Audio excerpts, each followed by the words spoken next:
Assalomu alaykum. O'zbekiston Respublikasi Qashqadaryo viloyati Kitob tumanining Javuz qishloq dorivor o'simlik ismi yonar o't.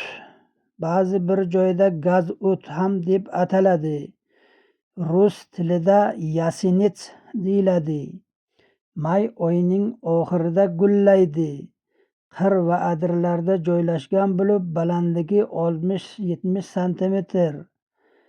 Yonar o't deyishga sabab bu o'simlikning juda ko'p miqdorda efir moylari chiqaradi.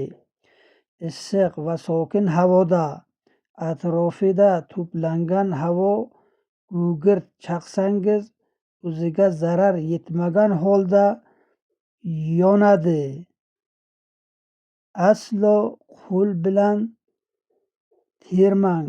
Efir moylari qo'lga tegsa, quyosh nuridan bir necha soat o'tgach terida kuyishga o'xshash pufakchalar paydo bo'lishi mumkin.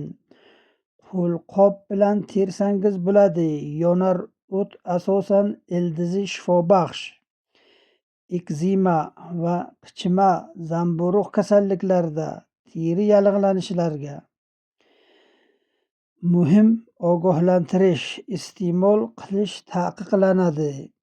Bilib-bilmasdan iste'mol qilsangiz sog'lig'ingizga zarar yetkazadi. Bilmagan inson bilgan insonlardan so'raydi. Mutaxassislar tavsiyasi bilan kam-kam ishlatilsa bo'ladi.